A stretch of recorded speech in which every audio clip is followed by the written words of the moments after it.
Nous, on est très contents. On est maintenant, ce qui est souvent le cas, quand on s'attaque à un problème, on a très généralement, rapidement, la plus grande série mondiale. Donc c'est le cas de pratiquement toutes les maladies sur lesquelles on s'est attaqué. Il y en a une dizaine comme ça, dans lesquelles on a la plus grande série de malades mondiale. Voilà. Et donc je pense que sur le Covid, on arrive maintenant probablement à avoir la plus grande série mondiale dans un seul centre. Avec, donc ici, on a testé 76 000 sérums de 32 000 patients. 4 296 étaient positifs. On a traité ici à l'IHU Méditerranée infection plus de 3 000 personnes. 2 600 ont été traités par notre protocole hydroxychloroquine plus azithromycine, dont 10 sont morts, c'est-à-dire on confirme qu'on a une mortalité qui est inférieure à 0,5% pour l'instant, ce qui est un des résultats, ou le résultat le plus spectaculaire actuellement au monde. Voilà, donc on est très content. Les thérapeutiques, d'ailleurs cette thérapeutique, qu'elle soit ou qu'elle soit pas, elle est tellement spectaculaire, en réalité, les gens ont tellement de facilité à voir que ça fonctionne, qu'elle se répand. Et il y a des analyses qui sont faites en particulier par un institut de sondage des médecins qui s'appelle CERMO, qui montre que dans le monde entier, chez les médecins qui ont en charge ça, le premier traitement de tous actuellement, c'est l'azithromycine dans 50% des cas, et l'hydroxychloroquine ou la chloroquine dans 44% des cas. C'est massif. Ça veut dire que les praticiens adoptent ça parce que tout simplement ça marche. Et d'une manière très intéressante, et qui donnera probablement à réfléchir aux gens sur la méthode, est sorti un papier sur l'Ademsivir qui est dans le New England, qui est un défi à toute méthodologie, puisque pour la première fois, on ose publier une étude où il n'y a pas de comparatif. C'est-à-dire on ne compare ce traitement à rien, pas même historiquement. Donc c'est extraordinaire.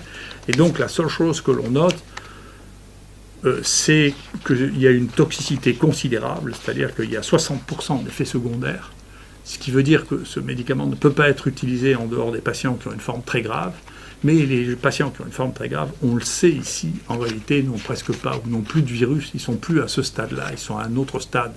Ce qui veut dire que si ce médicament ne peut pas être donné à d'autres patients que les patients qui ont une forme très grave, et que dans les formes très graves, il ne sert à rien, le débat va petit à petit se réduire, puisque l'autre médicament qui était proposé aussi dans le bras Discovery, le Sevidovir, a montré qu'il était totalement inefficace dans la même indication, ce qui veut dire quand même le paysage va s'éclairer sur les molécules qu'on peut vraiment utiliser et quand est-ce qu'on peut les utiliser. Donc quand les formes sont à ce stade de réanimation, en réalité, les antiviraux auront une activité relativement modeste parce qu'il y a très peu de virus. C'est notre expérience. On a même eu des patients qui étaient morts et qui n'avaient plus aucun virus.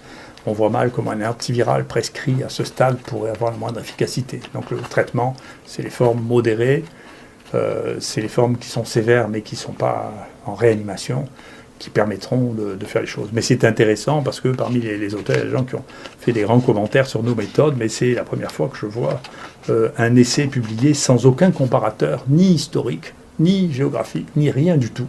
C'est juste dans je ne sais combien de villes dans le monde, on a donné un peu de Remdesivir à des gens qui étaient malades, et avec tout ça, peut-être avec un ghostwriter, c'est-à-dire un auteur ad hoc, a réuni toutes ces données avec très peu de données biologiques pour dire, écoutez, voilà, on a donné du Remdesivir. Dans la situation actuelle, c'est que la mortalité actuelle dans les pays les plus riches est beaucoup plus importante que soit dans l'Est du monde, la Chine, la Corée, les pays de l'Est qui sont riches aussi, mais qui ont une mortalité plus basse, soit dans les pays les plus pauvres. Et donc on finit par se demander si avoir une industrie avec des médicaments extrêmement nouveaux est devenu un avantage ou un inconvénient dans ces conditions. C'est-à-dire que les gens en Afrique, ils n'ont pas beaucoup de choix, donc pour eux, ça ne leur pose pas beaucoup de problème de prendre du Plaquenil et de l'azithromycine, ça ne coûte rien. Tandis qu'en France, il y a une lutte extrêmement brutale contre l'utilisation de médicaments simples et non coûteux, dont je ne sais pas si cela a des conséquences sur la mortalité en France, mais c'est une bonne question. Et en tout cas, nous, quand on voit la différence de mortalité à Marseille, comparé à des autres sites en France avec une population et un état de l'épidémie comparable, on peut franchement se poser la question de savoir si c'est mieux de prendre des vieux médicaments qui marchent ou des nouveaux médicaments dont on n'est pas sûr qu'ils marchent et dont on sait qu'ils ont des complications et des effets secondaires très importants.